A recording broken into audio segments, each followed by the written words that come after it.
that should be good. Okay.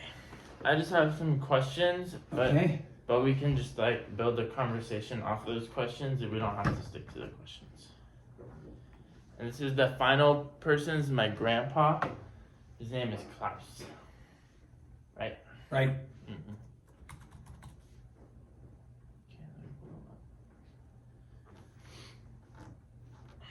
Okay. I'm gonna ask you a different question because I started the same question for all of them.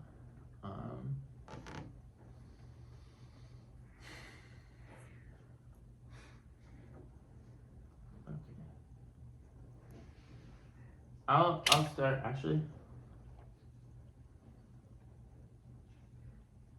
Okay, I'll start with this one. I asked my dad the same question.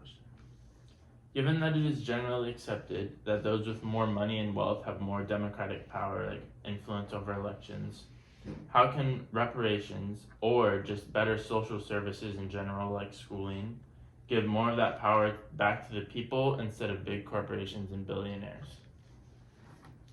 Well, the first thing you have to do is move the big generations out of the way by not supporting their goal, whatever it happens to be.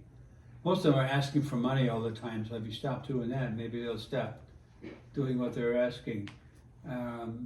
That's a pretty hard question. You mean like, but you said big generations, like? Well, yeah, you know, like Walmart or whatever.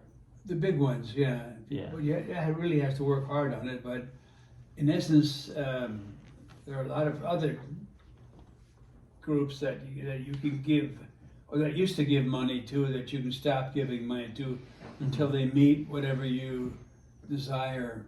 And money speaks, and usually that's the rule. So wherever the money is, that's where they're going to be. If you give up the money, they'll probably give it up too. Mm-hmm. I don't know if that's a good question, good answer or not. But So like, let's say like a meat distributor to all the fast food restaurants gets subsidies for however much meat they're providing. Maybe like take that subsidies away unless they meet certain whatever. Well, is that what you're saying? Are you saying the distributors are the big bucks? I don't know. I don't know how you would take money from like Walmart, because I don't know what, or like just for example Walmart, or like what's a bit like healthcare. How do you take money from? Well, you got two things. First of all, Walmart doesn't take normal. They really have to work. They work hard at getting the right customer or the right vendors. So they're the ones that you might trick into it, but their customers, which would then be distributors, are different. They're not gonna have a lot of money. Maybe maybe this is better. Maybe like private schools. Like private schools, that's a social service. That's also private. Yeah. Maybe like, you stop, like, because I know private schools get like tax cuts and things like that for education. Maybe you stop tax cuts on them unless they meet a certain quota, or unless they lower prices for the private schools or something. Yeah, well, if you go to, let's say you pick a one of the name universities, and it takes a lot of money to get in, I would think to leave it at that, rather. To myself, I'm confused why it costs so much. Yeah. But the essence is that it's the money thing. If you have a lot of money, you get to go to the great or the major schools.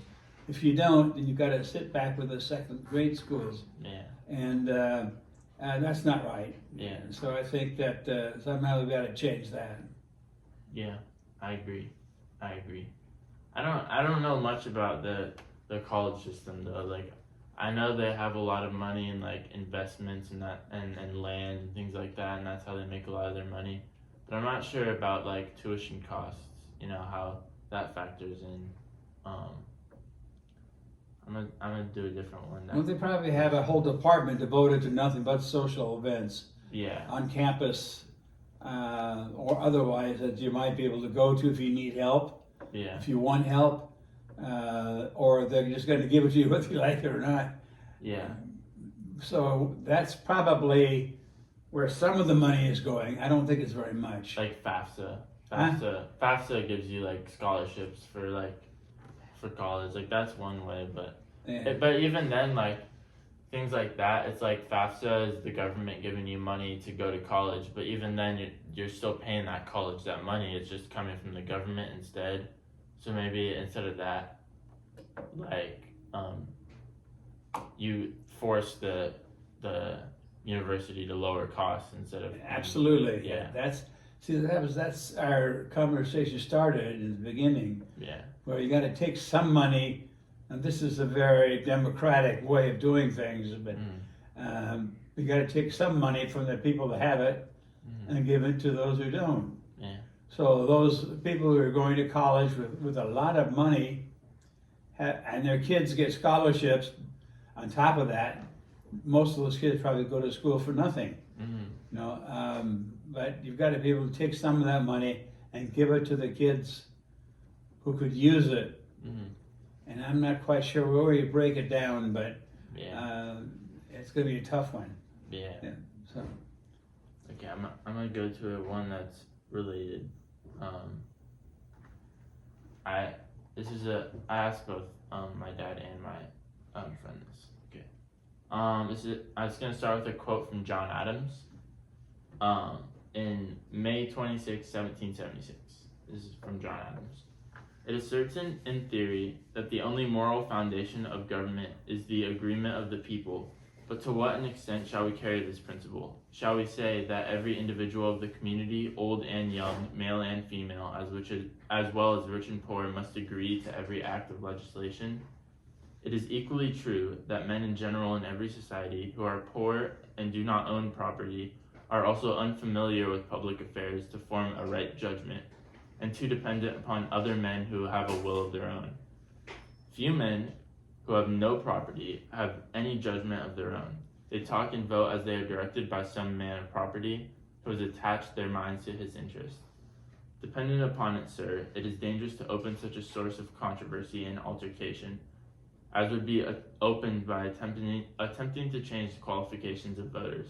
There will be no end of it. New claims will arise. Women will demand a vote. Lads from 12 to 21 will think their rights not enough attended to, and every man who has not a dime will demand an equal voice with any other in all acts of state.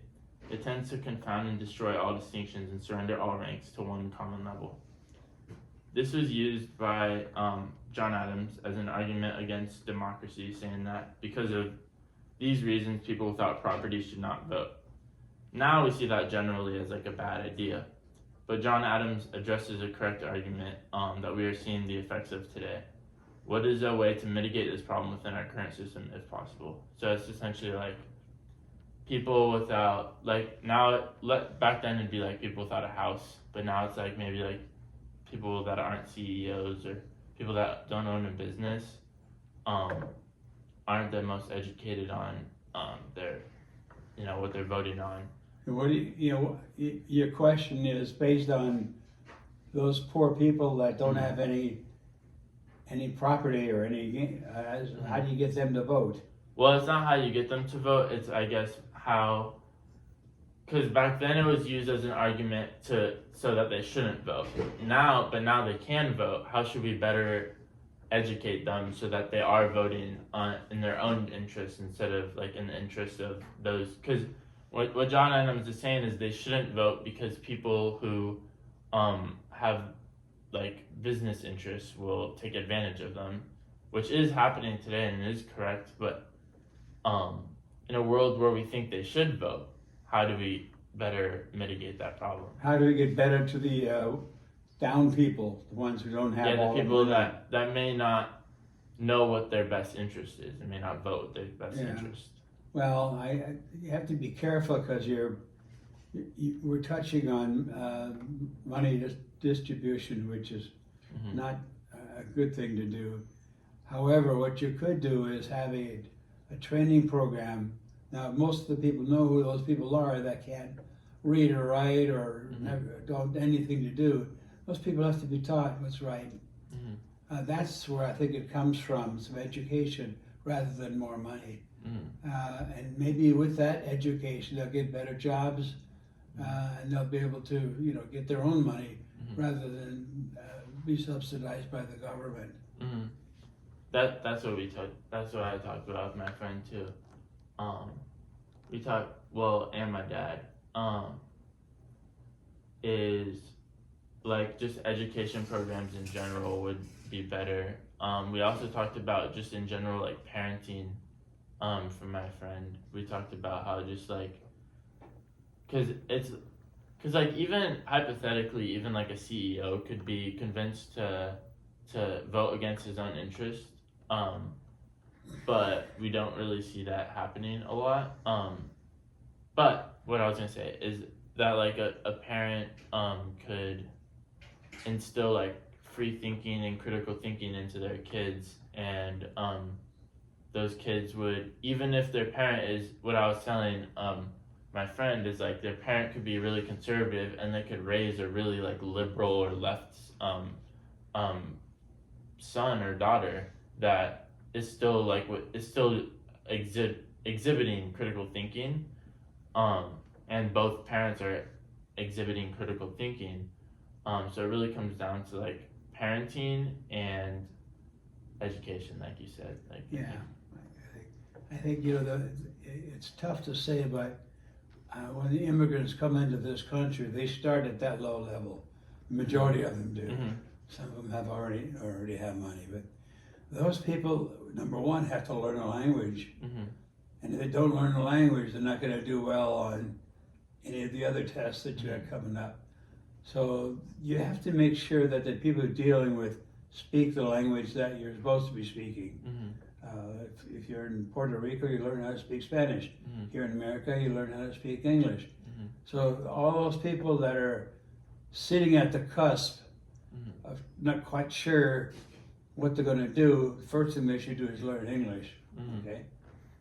Secondly, after they do that, they can start taking like junior college courses, or maybe even high school courses. Mm-hmm. But what you have to do is you have to find those people. Mm-hmm. Who are they and where are they? Because you can't just say, hey, we got a class, come to it. They're not going to come. Because you're scared them half to death by mentioning education, So what you have to do is probably have a team of people that go around and voluntarily explain the system to those people. Mm-hmm. Now you still don't know who they are. You just hope somebody shows up for the meetings. Yeah. But if you really get strange, you can get into their. You shouldn't be probably getting into their financial records to find out who's not and who is. But Mm-hmm. that's not right either. Mm-hmm. Those are private type of information. Mm-hmm. So I still think that starts with education. Mm-hmm. If they can't speak English, they're not going to pass anything else. Mm-hmm. And I think it's wrong for the United States to start printing letters of confirmation to them bilingual, like in the voter register, Mm-hmm. in the voters, like the preempt voters, where they have an English version of what this man stands for, Mm-hmm. and then have a Mexican or Spanish what they work for. Mm-hmm. Well, how about the people that speak German? How about they do. Huh? And I worked at an election once, and the election had like 200 different languages. Yeah, well, yeah, but you can't. So you have to draw the line somewhere. You can't just say we have 200 free languages in this country. What you got to do is you got to pick one. If it's English, let's pick it. Okay. But there isn't one. There is. There isn't in America. There is no like. America doesn't have a designated language. No, it just grew up that way. Yeah. That everybody's using English. Yeah. To communicate. And is that right or is it wrong? I don't know. It just happens to be what it is. Mm. So if you're going to live in that society, you're going to have to learn how to communicate in that society. I agree that I mean, we already see like immigrants integrate a lot more than they used to. Like they integrate faster, like within like one or two generations. But I do think that they should like learn English, and that is a good thing, and we should put education out for them, like make education more accessible essentially. But like when it comes to voting, I do think we should have like different language, because like let's say even a person does learn English, like they come here from Mexico, they learn English, and they're like pretty fluent in English, they work a job, they speak English at the job and all that. But then they go to vote and they're more fluent in Spanish because that's their native language. It might be easier for them to vote in Spanish because they just understand it better because that's their first language. Like I mean, I even went to school with people that were like that had like not even just Spanish as their first language, but like Japanese and stuff, that it's a lot easier for them to understand that first language. And I think from a voting perspective, I think we should maximize people's understanding of what they're voting for first over other things. Like even like I know like propositions, for example, like even if we had English only, they'd still be incredibly hard to understand. Like no, I don't even understand the propositions half the time. Like their wording is like deliberately weird. So I think like maximizing people's understanding of what they're voting for is like a good thing. I think it's wonderful. And my pet peeve is these politicians who swing things around and make yes sound like no. Yeah. And people automatically, if they think it's going to cost them any amount of money, they vote no on it. They don't even read the damn thing. Yeah. My pet peeve. Yeah. Just thought I'd say that. There was a rent control bill recently in the last election that didn't get passed because people didn't understand it. I think because people didn't understand it. But Well, you know, it's kind of strange, but It's a sneaky around Proposition 13 too. I you don't know, when know. they come up with the policies or something that needs to be voted on, how many people do you think really read that? Yeah, exactly. You know, it sounds like it's all gibberish, whether it's English or Spanish or Chinese or whatever we have. People get tired of looking at all that stuff. I want to vote for Mr. A. Forget all the bullshit that goes on. You know? They see a sign that says Prop 34 and then they vote because of that. Yeah, they get influenced more by visual things rather than by having to read a 2-page dissertation on this particular. I think people should be able to be accountable for being able to read. Are you communicating me or listening to No, you? I don't think pictures is a thing. I think you need to be able to read. And I think there should be classes available for people from other races that they can go to in the community for free to understand what the heck's going on. Well, that's what we were saying, is that even with those classes, like There right aren't now, any of those classes for them. No, but hypothetically, what we're saying is that like Spanish, like when I worked at the voting booth, there was like a bunch of languages that you could choose from to the voting thing. But even if those classes existed, and even if those people could like fluently read, like I could or like you guys could, those the propositions, it'd still be incredibly hard for them to understand. And I think like someone that comes here from Mexico and learns English, and can speak fluently English, is still gonna have an easier time reading Spanish. So I think like having that option for them to read Spanish is still gonna be good, even if they do know English. But even for the people that don't know English, like I still think they should be able to vote, because the vote still impacts them, you know what I mean? Like voting, even though voting impacts their vote impacts other people, it still impacts them. And to say that they shouldn't have a voice is kind of like, oh, these people, because they don't speak English, they don't have a voice, and then whatever happens to them, and there's nothing they can do about it, you know? Well, you know, the way I look at it is get those dirty politicians out of Congress. Yeah. Just take them all out. They should Wait a not. minute, who's having this They conversation? should not have all of these Edie, terms. go away. This is. If they wouldn't be dishonest and sneaky about they worded things, there wouldn't be these problems. Well, I don't know if it's necessarily even... And the liars that put their ads on TV. Yeah, I don't even They're all think... lies. They're all exaggerated truths. Most like propositions aren't even by Congress people, they're by like companies. like they're like real estate companies and stuff like that, and especially in LA. But Well, they shouldn't be able to lie on television. Yeah. They're I think- never accountable. I think propositions are just shouldn't exist. Propositions are dumb. I think they're super misleading. in Yeah, my well, opinion. Well, Actually, then, they're- so what you're saying is there should be a dictatorship and they should just tell us No, what I still what think would you be should, the solution. no, I still think you should vote for politicians and all that. I'm saying propositions. Like, I'm saying but that means that the people the crooked people that get paid by all these companies that you're talking about to be sneaky about all that stuff, or just tell us what Well, we're gonna yeah. do, what we're gonna do and what we're not gonna do. So there has to be a solution. yeah, no, I agree. I do think that Money we is should be able behind to everything now. buy.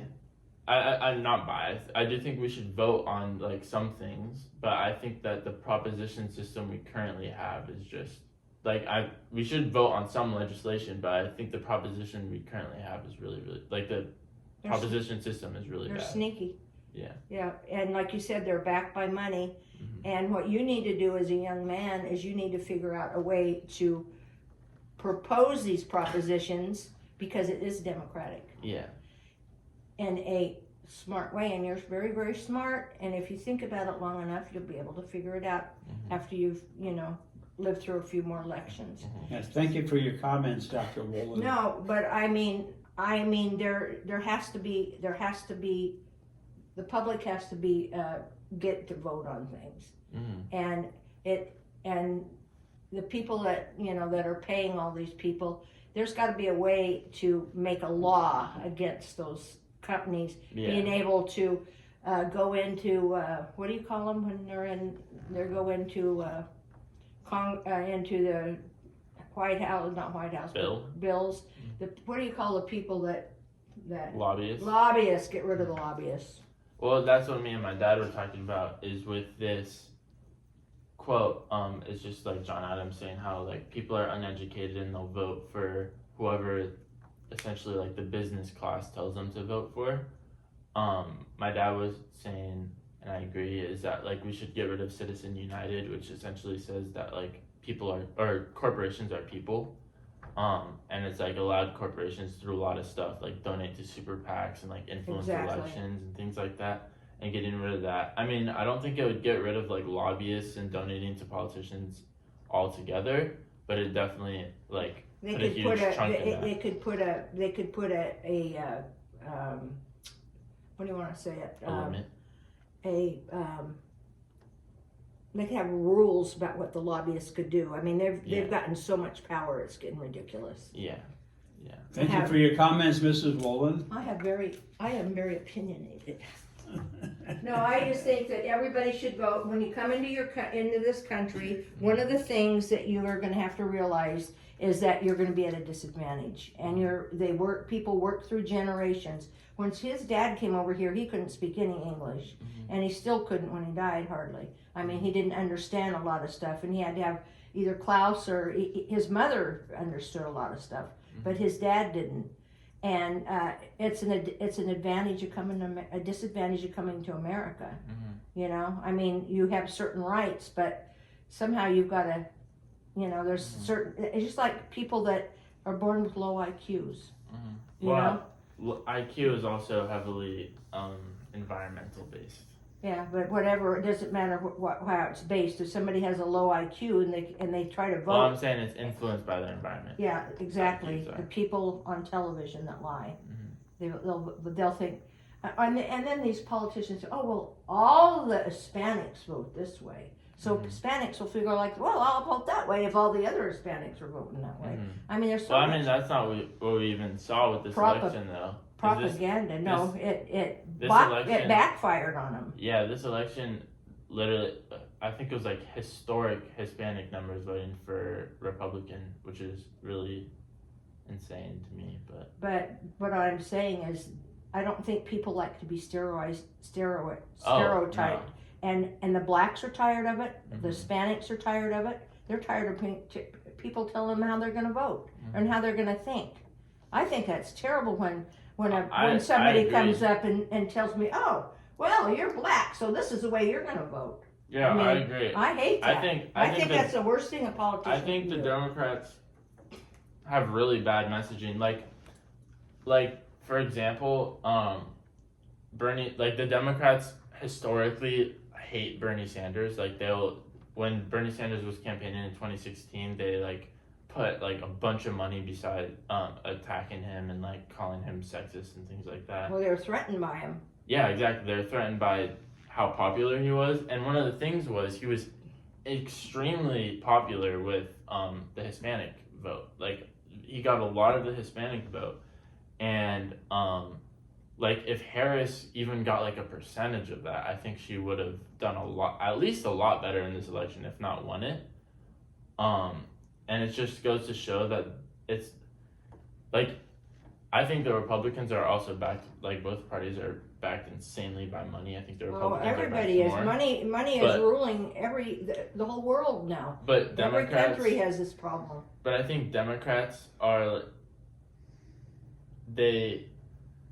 they're like tempered by money. Like they don't have any messaging. Like they just want to keep things the same because that's where the money lies, instead of like, for example, offering health insurance to people. Like that is a very, very, very popular thing that they're just not doing because people are giving them money not to do it, right? And that would 100% like That's terrible. the, I mean, and, a lot of this and stuff a is lot of terrible. Democrats will say like, oh, this is unpopular. Like people don't want this, like, and things like that. But people don't want it because they're saying they don't want it.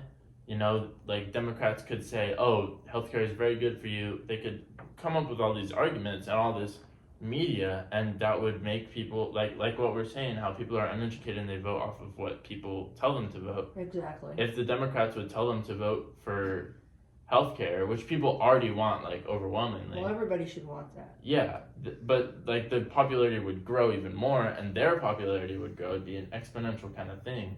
You know what Yeah. hurt. You know what hurt Harris in the election? Hmm. She was from California, and a lot of states are sick and tired of California. I agree. I actually agree with Sick that a lot. And tired of California. Well, I don't because know they're about so liberal. I don't know about California specifically, No, but California Pacific. I think cities and I think people don't like what's going on with the homeless a lot, and that's actually one of my other questions. But just That's relating a to real homeless tough people. one. The homeless Yeah, situation's um, really tough. Because I mean, like, it's hard because I think that Republicans are worse in. I think Republicans would be much worse in cities. But that doesn't mean I think the Democrats are doing good. I think the Democrats are doing a horrendous job of running cities, and like homelessness has gotten really bad, and people are really like uncomfortable with a bunch of homeless people. Which I do think people have a lot of dehumanizing views of homeless people, but at the same time, I mean, like there's no excuse for that, but I do understand why people are uncomfortable with homeless people, like going on the subway in New York and there's a homeless person sitting next to you, or just like things like that. I understand why they're uncomfortable, and I do think it's a problem, and I think that the Democrats have failed drastically, and I think like in New York there was like I think a 20-point swing towards Trump in this latest direct election, and it still obviously It's went to because of Harris. the crime in New York. Yeah, well, I don't know, but crime has gone down, but homelessness for sure. They keep those stats out. Crime. No, violent crime has gone down, has been on a downward trend since the 90s, except for COVID. But one of the things about homelessness is it's very complex because number one, we need more mental help for people because they're mentally ill, and we've got a real big drug problem in the United States, bigger than any place else, because all these people come in from these other countries like Mexico and South America, and they know that they've got a product that's going to sell because we've got money. Yeah, well, but also most of the people that come over here and sell drugs, like over 90% are citizens, are people that are drug mules. Over 90% of them are citizens of the United States. Katie, can we? I agree with that, but I'm just saying we've got a drug problem, and I'll tell you right now, we have got druggies selling drugs every single day out here at Westgate Park. Yeah. And they found thousands and thousands of needles underneath this embankment. Yeah. Where? Those people, embankment, when they cleaned it up the other day, drugs is, if we could get rid of the drugs, we would get rid of a lot of the homeless. I And agree. if they helped with the mental part. Can we get back to the, I won't bother you anymore, but I wanted to get my opinion in. thank you for the comments, Mrs. Wallen. But I mean, I really do think the drugs is Yeah. one of our number one. I agree. Well, Yeah. well, at least with respect to homelessness. Well, I'm gonna go back to the very beginning, when any kind of an immigrant comes in here legally, Mhm. that at the time of filing for their citizenship papers, Mhm. they should be required to take an exam. Mhm. And that exam will be passed out to them. Mhm. Even we spend so much money on paperwork that nobody reads. Mhm. Why not put it in effect where something will happen? Mhm. Where that individual is kind of forced to read it and learn how to do it. Mhm. And there's where you have it both, the language, it could be both. Mhm. First, let's say in Spanish and then it's in English. Mhm. And they can transfer back and forth. And then at the end of it, you have a little quiz. Mhm. And a little Well, isn't that just a citizenship test? We have those. Huh? Isn't that just a citizenship test? Yeah, we have that. Don't we have that already?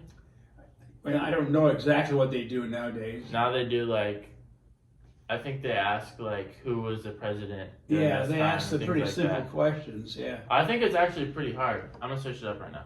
Citizenship. Well, what happens to the people that don't know the answer? You have a I room don't of think. 50. I think they have to retake the test later on. You have a room of 50 people, and you ask a verbal question. You're only going to get an answer from one guy that's going to lift his head and says, "I know the answer." I think it's a one-on-one, or I think it's one-on-one. There's at a time of applying. You made some. You study for the test. Answer these questions with the name of the official who is serving at your time. Yeah, I think it's a one-on-one with like an officer, and they just ask you some questions and you answer them. Okay, but they're not teaching him anything. They're just asking No. questions. Yeah. You have So to we ought learn to- on your own. You ought to give them something that teaches them English. Mm-hmm. And there's a lot of speech classes. Mm-hmm. Even on the internet, there's a ton of them. I think like even you could like I think some schools in California probably already do this, but like open schools up to like maybe undocumented immigrants or maybe children of undocumented immigrants. Yeah. And put classes where they teach English for people who don't know English and like have that. So even you get the socializing with other kids Yes. that are your age Yes. and things like that. I think that's something like that ought to happen. Mm-hmm. And they don't get the citizenship until they make a good presentation of answers, I guess. Mm-hmm. I'm not going to say what the answers are, but Yeah. and I think once you get the education again to them, they just might read a sample program, a sample ballot, Mm-hmm. and that's where all the stuff is. Mhm. It's in both English and Well, I think on top of that, in like terms of immigration, I think we need like more immigration lawyers or not lawyers, judges, because right now what's happening is like you'll get a judge and you'll get a date to go and like apply for citizenship or whatever, and you'll wait like 10 years for that date, and you'll be in America undocumented. Or even maybe like you get sent home. I'm actually not 100% sure. Or you'll come here with like a temporary visa, and what happens is a lot of those people either miss they won't miss their court dates. Even like let's say they even go to their court date, their visa might not be for the 10 years. They might have to overstay their visa, and that's where you get a lot of these undocumented immigrants. Yeah. And if you have like more judges, they can.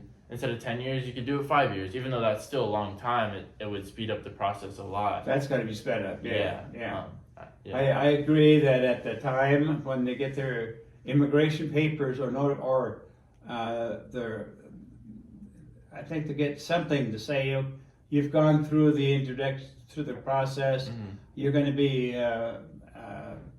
you're going to have a test, let's say in 5 years. Mhm. Okay? I think that they should go on a roster that they can be reminded Mhm. of that 5-year document. Mhm. Well, we don't have that many undocumented natures. I mean, Yeah. I maybe we have millions, but Mhm. you know, spread them all out across the country. Mhm. It's not that big a deal. You keep track of them. You keep reminding them of it. And if the 5 year comes and they don't show up, then that's it. It's too bad. Yeah. Okay, you lose your. If you want to come back, ask for an application. Start all over. Okay. But I honestly believe the whole thing, it comes back to education. Where in the world does it break down where half the world knows something and the other half doesn't? Hell, I can read those propositions and I don't know what the hell they're talking about. And I know for a fact that if somebody says yes, they really mean no. That kind of stuff's got to stop. You know? Yeah. They've got to really say what's going on, or have someone review all those. But you can't ignore the education, even if it's tainted a little bit. You got to do something with it. I think another thing, like that I talked about that's in this class, as part of, let's say, like an assignment in this class I talked about with my friend Gus, is like critical media analysis and like being able to understand things. Because this is something I did with the propositions.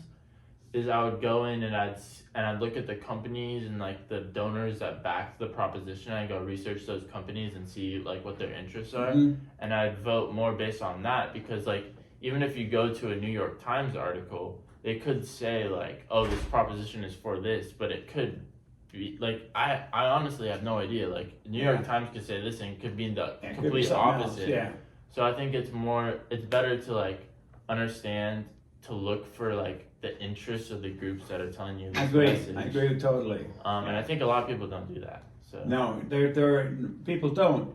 I bet you 10%, well, maybe 90% of the people that get the sample ballot don't even read it. Yeah. Okay? They look to see who's running. Mr. A, Mrs. B, Mr. C. And I like this name. It sounds Spanish. I'm going to pick on him. You know, that's what they really go by.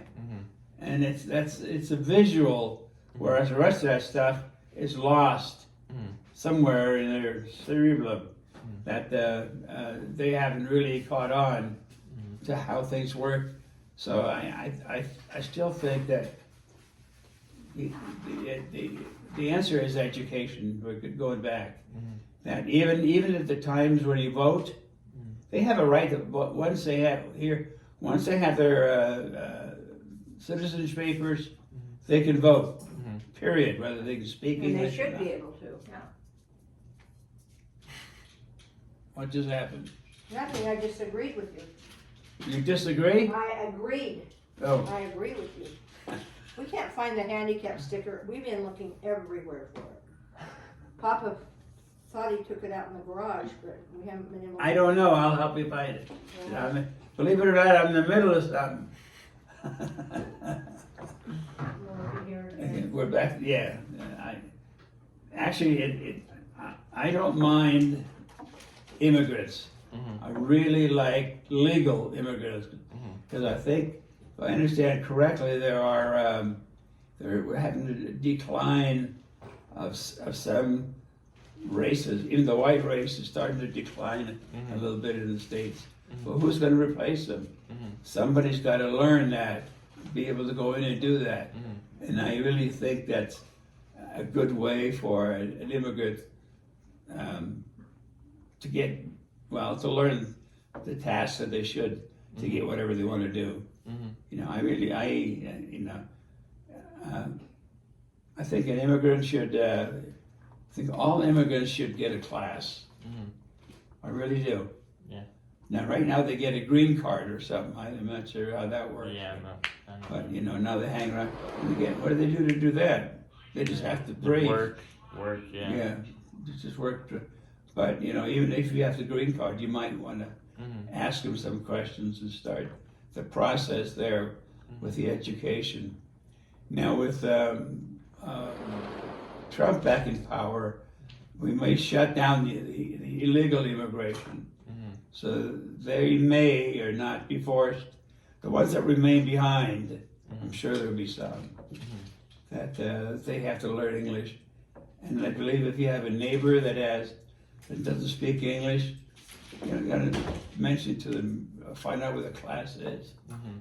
We as humans, have to help each other out. And if you go down to, if you say if you go down to Watts, I don't know whether you're taking any interviews down there or not. Oh, are you Probably recording? 50% of the people down there don't speak any English. The others speak broken English. Okay, and the kids do well. Parents don't. And it's against I don't somehow it's against the older generation to learn more stuff. I don't know how you say that, but I think Well, it's more difficult for them. they're not built in to learn more. They figured they've had a Spanish education. That should be enough. Okay. No, it's not enough. Okay. Yeah. Well, I think a lot of what we see too is like immigrants will come over here and they'll work maybe like an agriculture job or something, and then their kids will be the people that get the education and, That's right. and get That's whatever right. That's the degree. way it Well, works now. that's how Klaus's mom and dad were. Yeah. He wasn't educated. He came over here and he got minimal jobs, and then he put his kids through college. That was a priority for him. Thank you again, Mrs. Walden. Well, it's true. I mean, it's just the way the world works. You know, you talk about, these people that came over from way back in the beginning, where they came over, like all the Italians came over and all the different nationalities came over in groups. That's what they did. They worked 3 jobs just to get their kids. Well, I think even then it was like there was less integration back then too, because they had rules. well, it's not even because they had rules. It's because it was more acceptable to like socially ostracize different nationalities. So like Italians would form their own enclave, and the Irish would form their own enclave, Right. and it'd be kind of these The groups. Germans did too. Yeah, the Germans too. The Russians. And they'd all like group up and like separate themselves from the rest of the world. But now I feel like, well, maybe biased just because I live in California, but I feel like there are like Hispanic enclaves, I guess, sort of like certain areas with high Hispanic populations, but like my whole life I've been like going to school with like 50% Hispanic population, and I work with like probably 50% Hispanic population. Are they Hispanic, or are they they're not from Mexico necessarily? They're from all over the world, Yeah. though. Well, they're from like Latin America, Right, mostly. lots of different places. But just like our housekeeper, she works her tail off. She cleans our house. She put both of her kids through college. Well, her son's getting ready to graduate. Both scholars.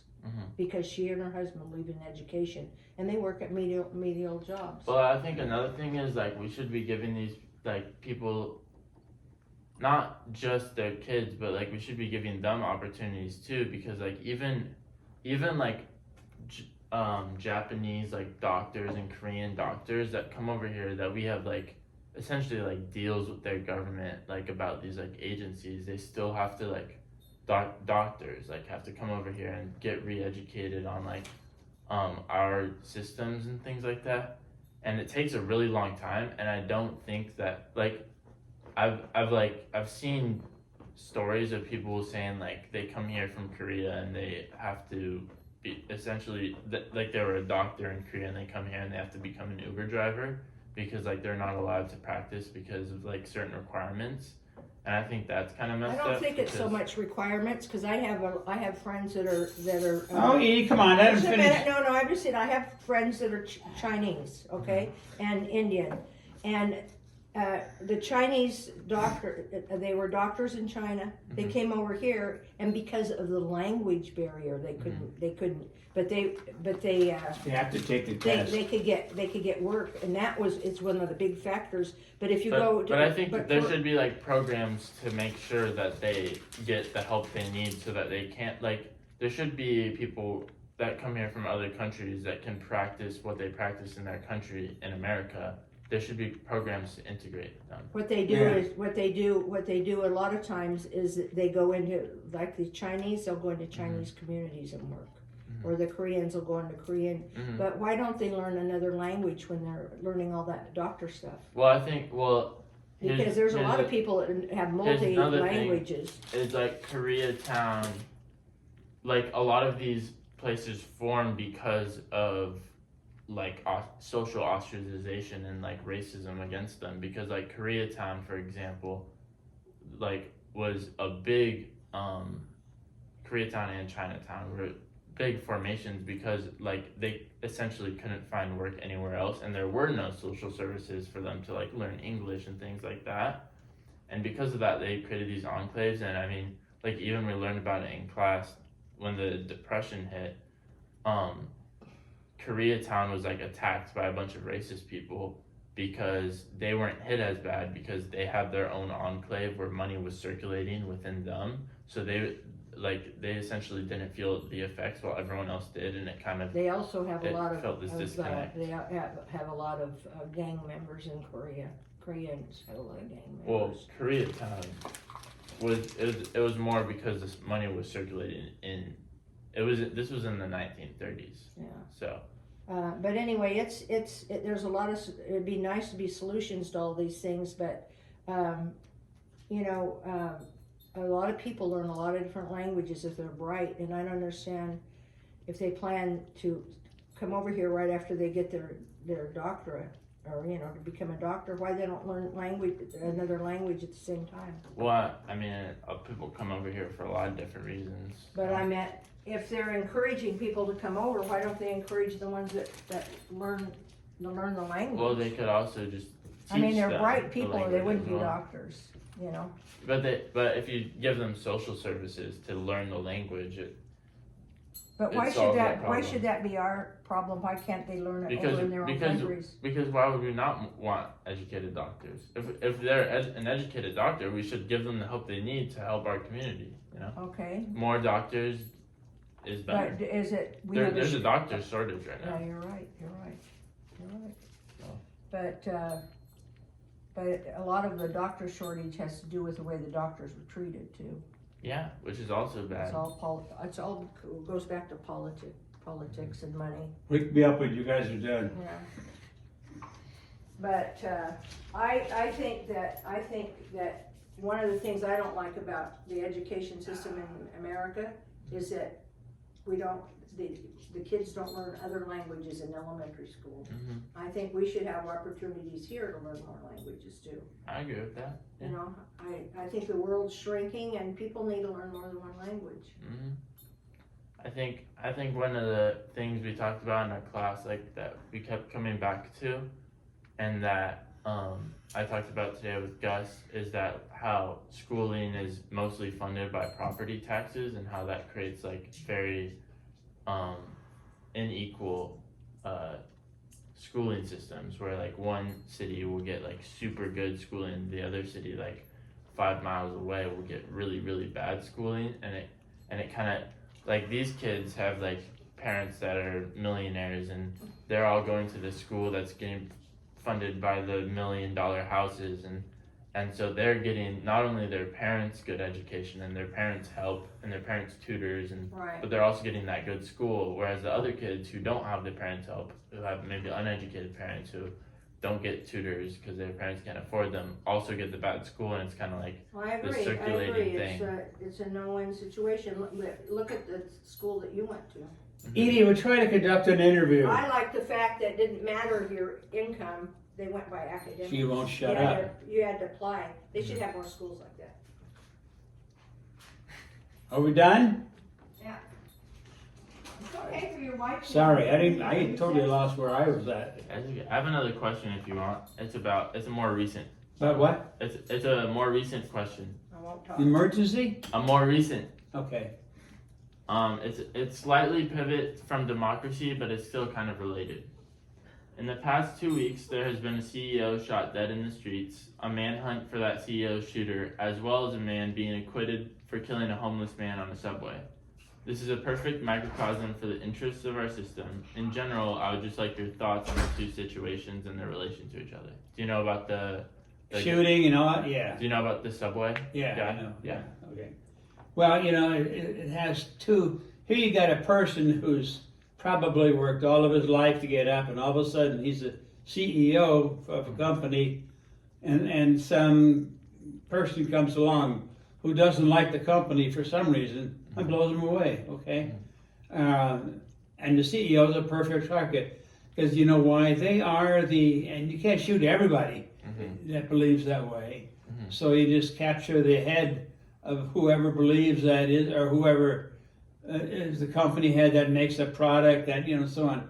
You start picking at the big ones, like kind of like chop off the head of the snake type thing is what they're trying to tell us. And I think you might see more of that if we're not careful. CEOs and the ones I've known, and I was hoping I'd be able to get one, but I never became one. But I know what the deal is. They get paid a lot of money. The company could be getting broke, but the CEO still gets paid his millions. Okay? That's because of a contract he signed way back when. So, and I can see why people are pissed off at that guy. For all the little guys in the shop who are just not getting anything, have to look up at this guy who just got paid millions to help us, and they didn't do shit. Okay? So there's a lot to be said about that. I often feel that most companies that have a CEO should bring it. I know they have a board of directors and all that kind of stuff, so that's supposed to help them out. But I think there should be more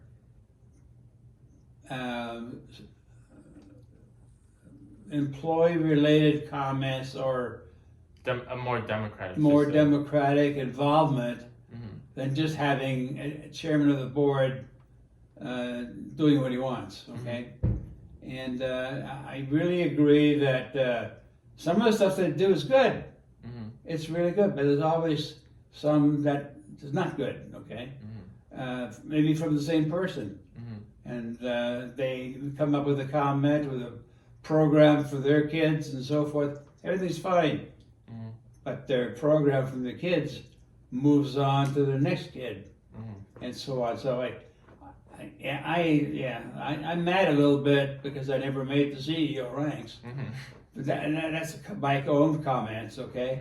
But the ones I do know are not truthfully running the company. Yeah. No, I agree. Yeah. Huh? Yeah. No, it's mostly like the board. I mean, they're part of the board, but what do you know about the guy on the subway the homeless guy who was Very killed? little. What about him? I put them both in the same question because I think it's like a good like dichotomy. He was like a homeless black Michael Jackson impersonator. He did like street performances and he did competitions. And he was choked out by a guy on the subway. Oh, that's the guy with the. Yeah, and then he was freed. He was not gonna. Okay. Yeah. Yes, now I know. Okay. Yeah. What are your thoughts on that? Whoa. I honestly think we should be fighting over that kind of stuff. That's number one point. But I honestly feel, again, we're back to the initial point, if you don't help the employee of your company, and there are companies called employee-owned, the EMP, employee, where they are part of the company. They're not just an employee, they're like a part owner. And that makes it more communicative from the boards on down, because they have to talk to everybody. Okay, and if there's a board meeting that we've involved the company, not just 7 or 8 people around the table.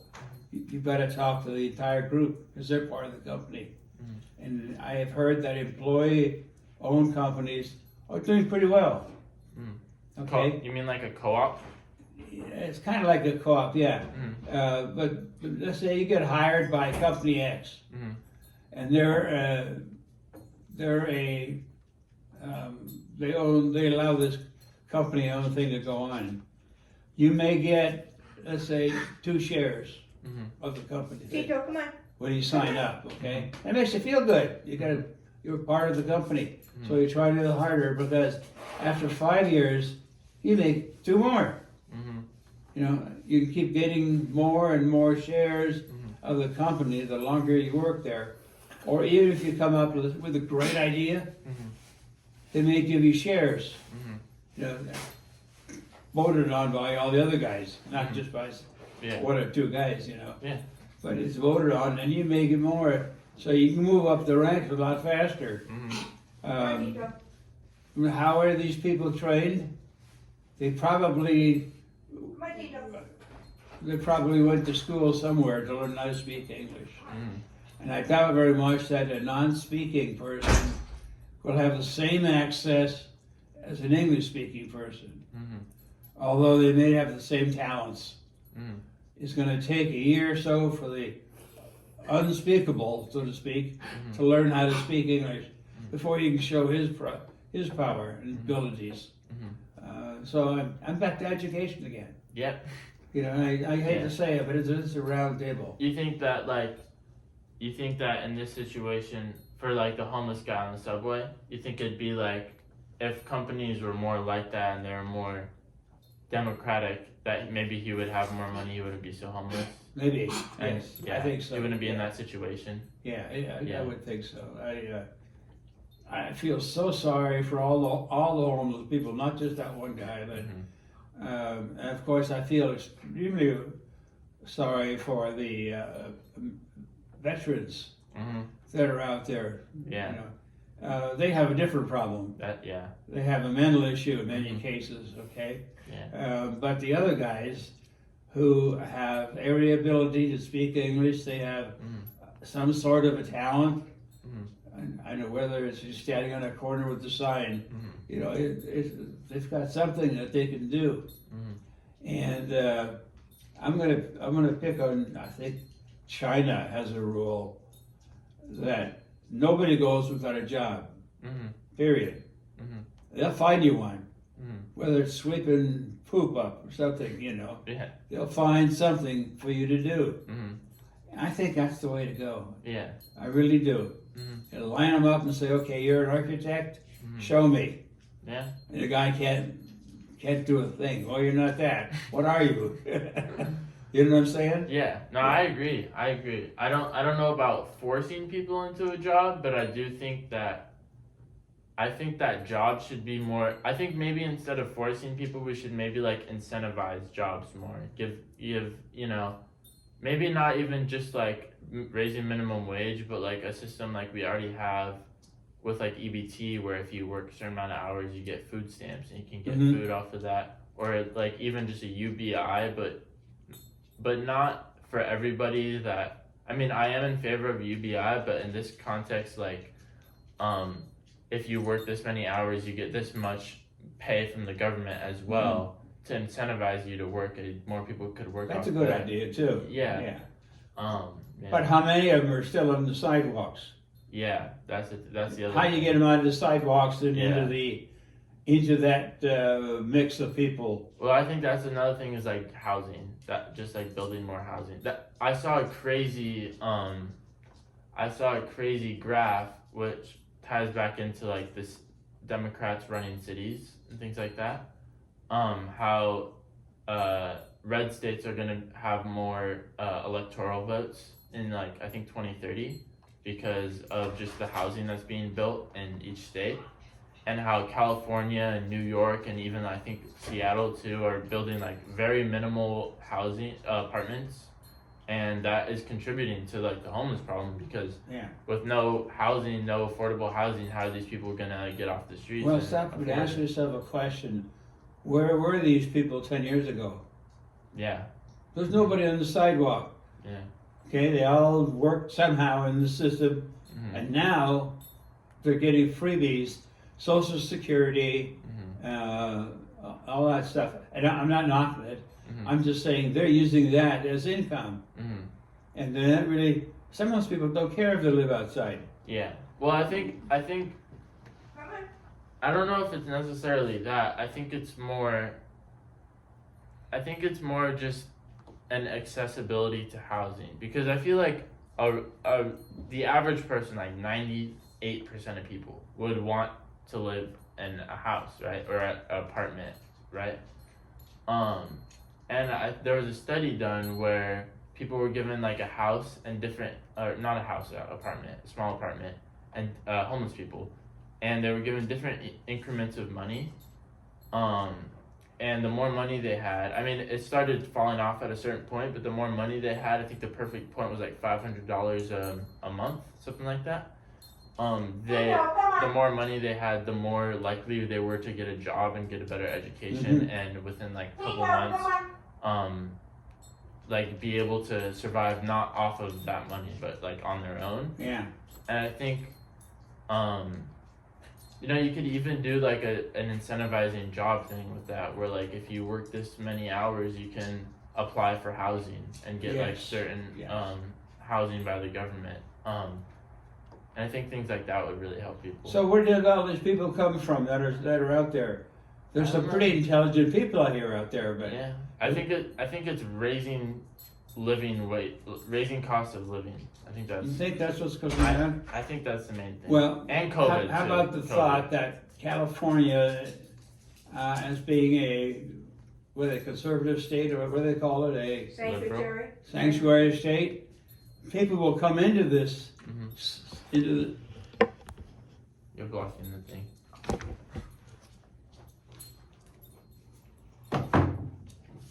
Continue. okay. I have heard, and I might be extremely wrong, that other states that are not sanctuary states and that have people sitting in the streets will pick them up, give them a ticket to LA, goodbye. Get your tent over there. I And then don't. we have to take care of it as a Californian. I don't think it's necessarily like that. I think what it is, it could be like part of that is what a sanctuary state is it's a state where I think the police are not required to work with ICE and the FBI. So it's not necessarily like people are being bused to sanctuary cities. It's more like people are being incentivized to go to sanctuary cities because they, you know, if they're undocumented, they won't get deported. Or at least they have a less likelihood of getting deported. Like ICE can still pursue them in those cities. It's just the police won't work with them. So, but I mean, I do think that contributes to homelessness a large part. I mean, I would not doubt it. But I think like a large part is like what I said, I mean, even if you have more immigrants, you would want to build more housing, but like no housing is being built in LA. That's true. So like there's nowhere for these people to go. And the housing that is being built, like all the housing I see being built, I was driving to my friend's house today who lives in like just a housing neighborhood, like it's a bunch of houses, not apartments. Like single family houses, like in a nice little neighborhood, in North Hollywood, and like on the corner of it, there's this new like condo being built, and it looks like super expensive, and I'm like, who is gonna live here? This looks like completely different from the rest of the neighborhood, and it's like these houses that are being built are not for people that need the housing. They're for like people that are coming from like San Francisco or something. Now, Yeah. I understand For somewhere people that here, have- somewhere that here they're in gonna LA, make they more have money by building have houses. That's exactly it. they have a camp where that area, let's say 30 acres, is being set up for homeless people, and they build the little one-person homes in those areas. And they set up, you know, the sewer system, all that stuff is set up in these little homes. That's where they could go for a time, if no place else. Don't live on the fucking street. Okay, get them off the street. But another problem with that is like that is good. That is somewhere people can go, but how long does that last? Because I think there was one near my old high school, and that is gone now. Like, where are those people going to go? There's a bunch of homeless people in that park next to my high school. Would that be an incentive for them to get a job and Well, yeah, move up. that's what I was talking about earlier. Is there's a study done with people given like housing and certain amount of money, and it went up in increments. Like for the study, different people got different money, I heard and the that. more money they got, the more social mobility they had. But I think that like building permanent housing is better because, like, I think that the temporary housing is good, but it's kind of like police going into an encampment and like shooing all those people away.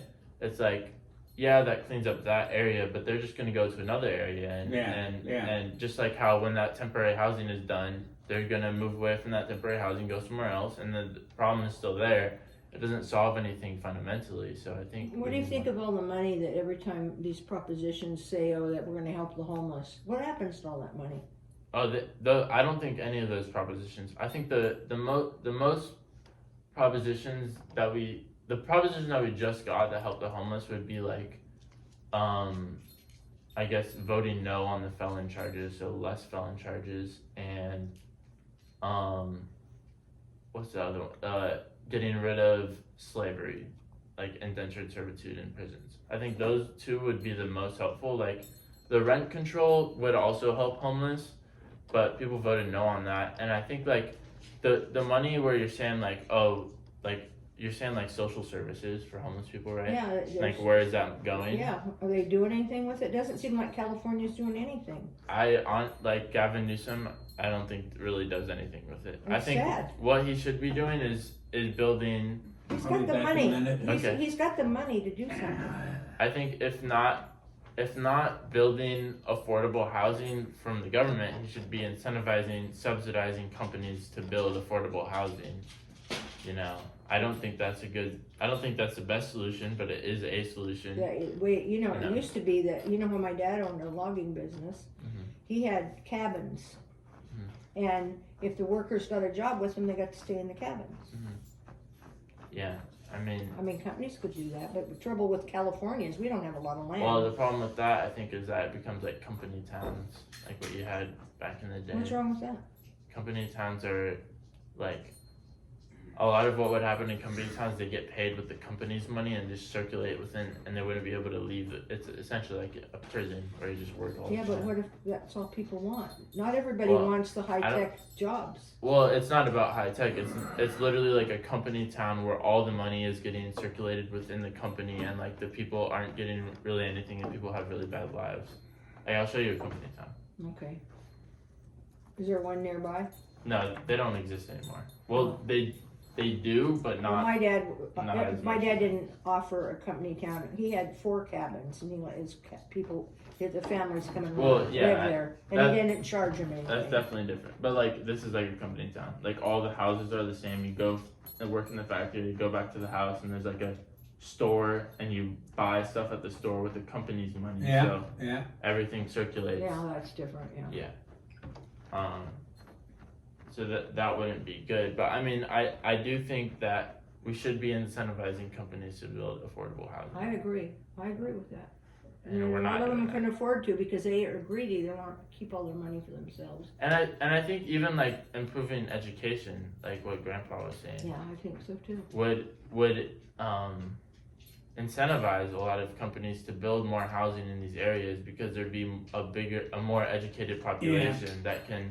I still think that I when think people have gotten too greedy. at the time of immigration, once you start filling out the paper, they should be given a location or supply an English-speaking class. If that's all they speak is, and most of it. Well, I'm sure there's others, but if you're I think they do that because your housekeeper, I used to quiz her to help her pass her to get her License? citizenship. And they did have classes. yes, but She attended them.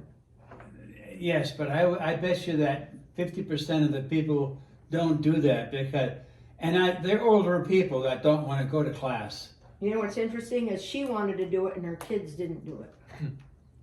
Really? So you never know. Yeah. Well, thanks It could for also your be- She comments. complained because her daughter wouldn't do it. It could also be a thing where they don't want to go to these classes because they would rather work instead because they need money to Yeah, pay for rent and that's things like right. that. So you Yeah. could also incentivize Well, she classes worked. or Yeah. whatever. Yeah. Yeah, but I'm saying like instead of going to the class, you'd be working. But Like, they have them at night.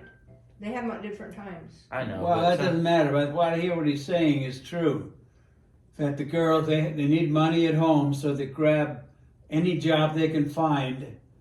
But if it interferes with school, That's a- they're not going to go to Yeah, it's school. not a priority. Yeah. That's true. That's true. yeah. It's the decisions you make. You know, individuals make But their I own honestly decisions. believe that it starts at the beginning, right at the time that they're applying for their citizenship, or at the time applying for their green. Well, maybe not the green card, but like we talked about doctors that came into this country as a doctor can't practice because they haven't passed the American or the law or the medical law, whichever state they're in. They have Okay. to get a medical license, I think, when they come over here. They have to get it in America. They have to pass the board for America too. Can Trey and I have a conversation without interruption? No, but I but was for agreeing with comments? you. I was agreeing with you. Well, yeah, but I don't need to be agreed with now. I just want to. Alright. That's Okay. good. So thank you. Okay, so if you start at the beginning, you pass out everybody a brochure with their name on it, specifically with their name, saying here's a list of schools that you can go to. Pick one, and come back in a month and tell us which one you picked, or mail it in, or something. Tell us what you've done, and that'll go on their record that they've. Well, it doesn't mean attended. It means they signed up for one. Okay. So, and probably maybe 4 or 5 months into that, they get their first exam. Okay, and then they start getting some education as to what they're supposed to be doing. I mean, saying hello, goodbye, the usual kind of stuff. And and that part's not so hard, and everybody does that. But I still think that the more that if they get a little bit of education, and they'll see what difference it made, they'll go for more. Okay, and so that starts. So the current program sucks. You just turn them loose like cattle, and hope that they find some way of surviving. Okay, that's not right. When your mom and dad came over here, they had to have a sponsor. They had to have a job. That was That was true back in the 50s. Yeah. That was actually the law. I don't know if You that law couldn't has come ever to this been country changed. I without a don't think that sponsor. law has ever been changed. And the sponsor could be somebody's your uncle. Yeah. That's how we got in with an uncle. Okay, Yeah. so they come in. They are instructed to take care of you for so many months in learning English. Learning all about America. Mainly the job though. What? It was mainly the job. For him, he got a job. Yeah. It had to be that Yeah. it had to be a job that he could have for a while. It couldn't be just for 3 or 4 months. But if they don't, even if a doctor comes in and doesn't learn anything, he ends up on the payroll to pick cotton, whatever. He may have to take that because he doesn't have the qualifications to go on. They're going to have to learn not just speaking English, but the entire American system, how things work. How do you go to apply for more money? How do you apply for Social Security? What does it mean? Okay. That's another thing my dad was talking about is like a civics class in high school where Yes. we learn, not only like how the government works and how economic policies work, but like financial literacy. How do you, do Yes. taxes? How do you? we had to do that. All in that my stuff. my high school, we did that. We did that in my high school, but not to the extent I think we should have. Yeah. I'm not sure high school's the right spot because most of them are still kind of immature. That's what my friend was saying. Yeah. It's like when we were in high school, like it was kind of a joke. You don't give all you want to do is get out. Yeah. Well, if somebody wants to learn, they're going to learn. It's just their choice. Thank you for your comment, Mrs. Woolard. You're welcome. I appreciate you allowing me to have this conversation with Trey. Smack, smack, smack. You're arrogant. What? You're arrogant. What am I doing? Nothing. You want me to God, go they're to, getting twisted around. Where were we? I can go to my last question here if you Okay. want. This one's a long one. It's what I started with in the other ones. The founding of our nation's democracy only allowed white men who owned land to vote. Today, everyone is allowed to vote, but as we see in the representation of Congress with an overwhelmingly white population and heavily disproportionate representation of groups such as Hispanic people and women, in a seemingly equal society, how have past inequalities contributed to implicit inequalities today? How can we fix this problem if you find it to be a problem? And how do the systems we hold up today additionally, implicitly, contribute to this inequality? For example, white people have on average more money and therefore have more capability to get elected into Congress, like buying ads and things like that. What's the initial question there? How do we make Congress more representative? Oh, I see. More Yeah, okay. more representative Yeah, of the American population. Well, if you notice, if you read the ballots this time around, Mhm. you'll see the Spanish names popping up in all Mhm. places as far as being Mhm. elected. Now we have a girl representative for us. Mhm. I think again, you have to learn what that job means. Mhm. You can't just sign up. Oh, I want to be congressman, Mhm. and be one. Okay, you have to have some background or knowledge as to what goes on through the American system. Mhm. Now, if you're really interested in politics, like you, Mhm. and you want to someday become president, you can't just say, "Hey, I want to be president." Mhm. You got to prove it through being part of Congress, being part of the Senate, make some rules that you think are right, Mhm. bellyache about the ones that are wrong. Mhm. Maybe not get anything. Just get your name out in the public, Mhm. because you're not going to get it just by you got to do it in the public manner. Mhm. Otherwise, it'll never happen. Okay, Mhm. and of course, the guys that are in the office are going to fight you. They're not going to want you to come in. Yeah. So it'll be a while. It's not going to be an easy thing, Mm. but I think it's got to be proven that the Mexican be just as good at helping with the laws as the Mexican, as an American. Okay. Mhm. Now I'm not really sure that I agree with that, because the Mexican coming here from Mexico has a certain lifestyle that they were living Mhm. in Mexico. Okay. The lifestyle may not be the same as what we have here. Mhm. They may have been living in a shanty Mhm. in Mexico and come here and notice a real cheap apartment and jump into it, and then start registering to be a politician, Mhm. and they may make it. Mhm. Again, it's how much noise you make. Mhm. I think it's more like, I think from a perspective of like representation and like who is qualified to be it, I think we are seeing like AOC. I think she was a bartender, but she has like, does AOC have a poli-sci degree? I'm gonna search it up right now. Degree. She has a bachelor's degree in international relations and Okay. economics, right?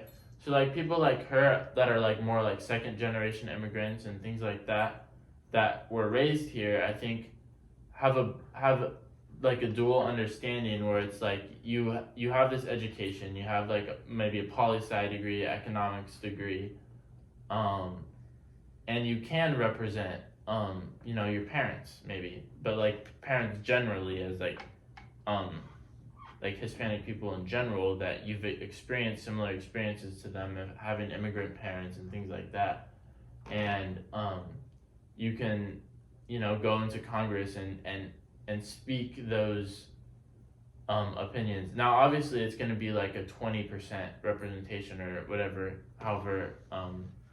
whatever the population is in America, but it's still going to be like that voice in Congress that's not going to make all the laws because it's only 20%, but it's still going to be like something that people need to listen to more instead of just maybe 10%. Whereas if it's 20% of the population, that means that 10% of their population hypothetically is representing 20% of the population. Mhm. So it's like this imbalance where people aren't getting represented properly, and maybe that leads to even more. If they're not getting represented properly, they don't want to go to Congress. They don't Yeah, want to, yeah. things like that. Again, the way it starts sometimes here in here locally, we have a mayor, Mhm. and the mayor has 7 or 8 congressmen that works for them, Mhm. and those congressmen, one at a time rotate through the mayorship, okay? Mhm.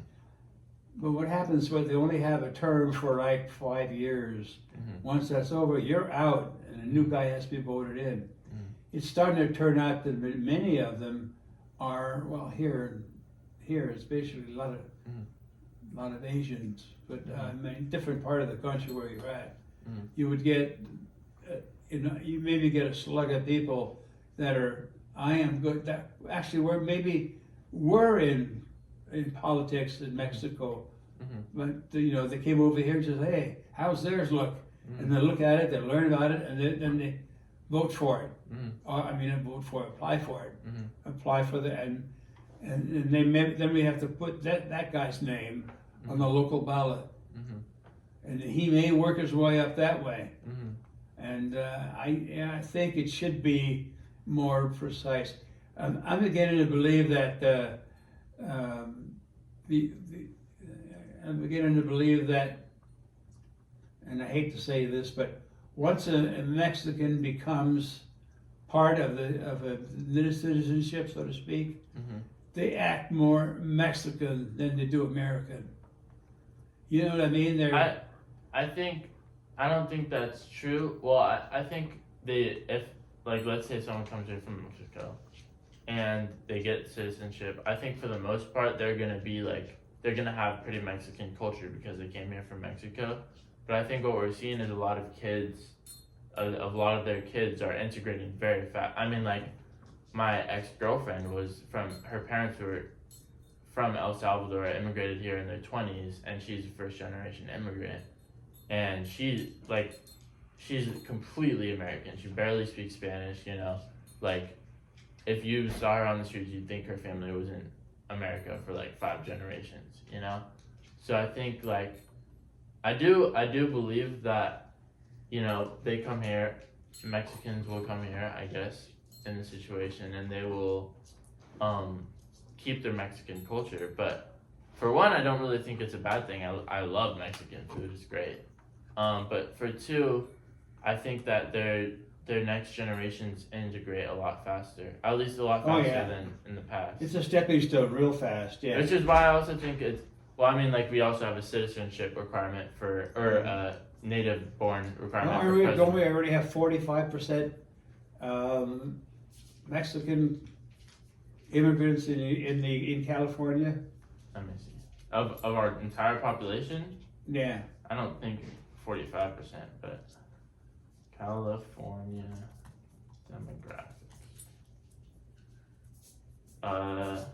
40% Latino, 35%. 40? Yeah, 35% white, 15 Asian American, and the I don't know what the rest are. Maybe 1%,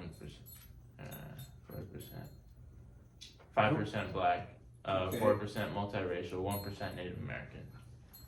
Yeah. And the rest is white, which is 35% white. How many? 35%. Yeah. Yeah. Okay. So So if you look at that same drawing 10 years ago, you'd see it'd be different. yeah. Be less Mexican, more white type thing, Mhm. And can you look back? The Hispanic population increased 2.6 percentage points Every year? for 2010 versus 2022. So it increased from 38 or 37 to 40, Yeah. but the white decreased by 5.5. So we were at 40, now we're at 35. Well, I think if those people were kids or immigrant children, they're going to learn. Mm-hmm. They're going to learn the English way because they want to be one part of the gang, so to speak, without quote being the gang. Yeah. But you know what I mean? Yeah. Yeah. They want to do what the other kids are doing, so they're going to learn English a hell of a lot faster. Okay. and their kids have no clue about Spanish, Mhm. probably. Yeah. Okay, but the lifestyle is the question that we have to talk about too. Because a guy that lived in a shanty in Mexico was a doctor, when he comes here to the United States, is going to be a lot less demanding in the living court than what a more American doctor would be. Mhm. You know, he might be happy with a 1-bedroom apartment because it's bigger than what he used to have. Mhm. Okay, even if he does practice medicine and eventually catch up, it'll take him a while to ingratiate to become Americanized. Mhm. The thinking, not necessarily speaking, Mhm. but I'm still thinking Mexican, or in my case, it would probably be German. Mhm. I barely know a word of German. Mhm. You know, that's, and my kids, look at them, they don't know any, they don't, not dads. Klaus enunciates English better than I do. A lot better. You learned it fast. I think your machine is out of gas or It something. didn't die, but it's dying. You want to plug in? We can end soon if you want. Okay, what was that question? It's We're that talking about the representation. Yeah. this is where, yeah. So the Mexican is growing, Mhm. and I bet you the Asian is growing too. Probably. Yeah. Yeah. It said 15% Asian, Asian American or Pacific Islander. Let me see. Asian American California population trend. Grew 25%. Oh, I guess 25% within. Yeah. Hmm. So it grew in the past 10 years. Yeah. Now is that for the nation? Just Oh, in just California. California. Yeah, just in California. Well, that's a light too. Yeah. So I mean, you've got a lot of influx from outside people that are starting to make their feelings heard or known. Mhm. And again, if you look at the ballot, you'll find Mr. Key, Mr. Chi, Mr. Chung, and all of the, they're all Asian names. Mhm. And I usually get a feeling that I don't know what these people really stand for. Mhm. I mean, I keep hearing that China is ripping us off, Mhm. and that they have spies here in the United States. So I kind of look and says, do I want to vote for this guy or not? Mhm. If I find out that kind of stuff, they're done. Mhm. Okay, so these people might be who knows what they are. Okay. I think it's a lot of like, well, I mean, like China's government is super repressive, and so is, I mean, Korea now, but like China and Korea are very, even Japan has a pretty like oppressive, not necessarily government, but social standards. Yeah. And decreasing population. So I think a lot of people have incentives to move to America. And California's right here, compared to where they are. But I don't know about China like spies. I wouldn't doubt they have spies, but I don't think they'd be in like government positions. I think they'd be more, background, whatever, whispering in people's ears, Mhm. Well, let's say let's say you're mayor of a small town like this, and time for voting came in, and you want to be a senator or something for this area. You can apply your name, and you can start writing little letters to people. And if you're Mexican descent, you can write them in Spanish and make sure the Spanish or the Spanish, I'm not going to call them ghettos, but wherever they live, housing communities, housing districts, yeah. And start passing that information out, and pretty soon you're going to find out that one of them gets elected. Okay? Well, I think another thing in that is that like when we see like disproportionate Hispanic representation, like they don't have as much representation as they are represented in the American population, at least in the federal Congress. it is that thing where it goes back to money, because if you're immigrating here, most likely you don't have money, and it's going to take longer to build that intergenerational wealth. But That's right. if you've been here and you're like Irish or something, and you have 5 generations, 6 generations, then you're gonna have that money to run an ad campaign and Yeah. Yeah. get elected. Yeah. And another thing, my friend, I was gonna say earlier, I forgot to say it. Is my friend brought up is like term limits on people in Congress, because there's a lot of old people in Congress and not a lot of young people, and that would present a bigger young population. I think that would be a good idea, but I don't know how that'd play, because a lot of people will like to go in Congress for 20 years and run for president. and Yeah, you I wouldn't think be able to do that. that's way too much Yeah, time. And a lot of them are in there right now. They've been there forever almost. yeah, And I don't know how they do it. Every year they get voted, or every 2 years, whatever it is. 6 years I think.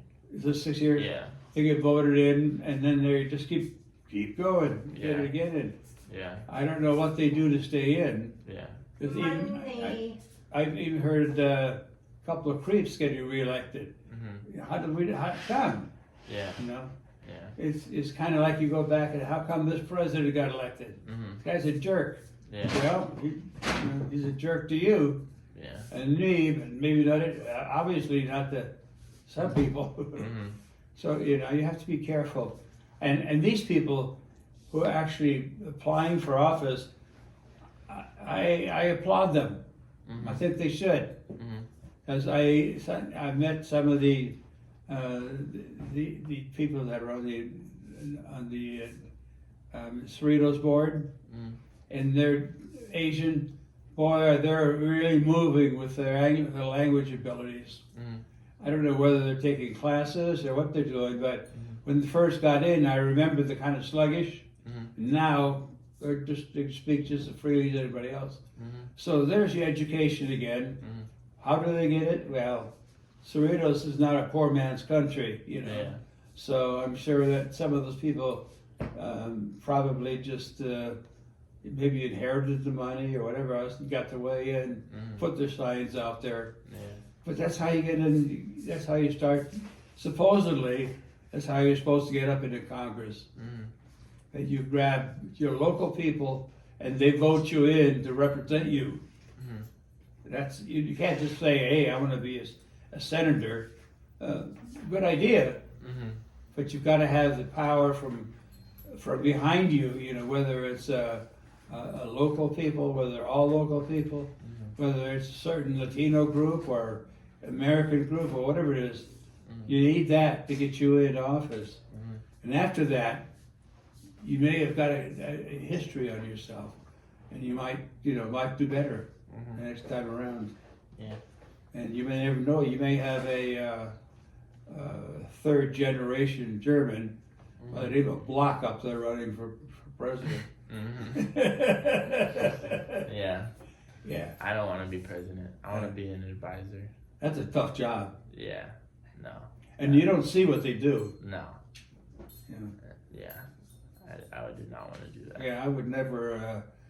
Well, I don't know. Somebody like Biden can do it. That I think I can do it. Yeah.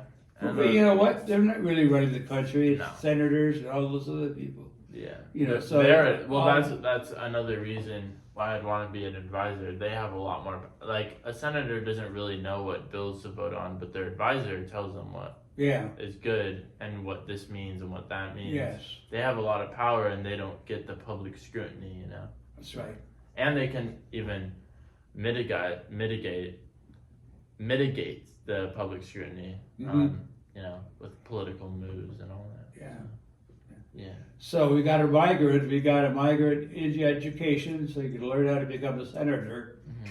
and you can move on to be higher rank, whatever's higher than rank.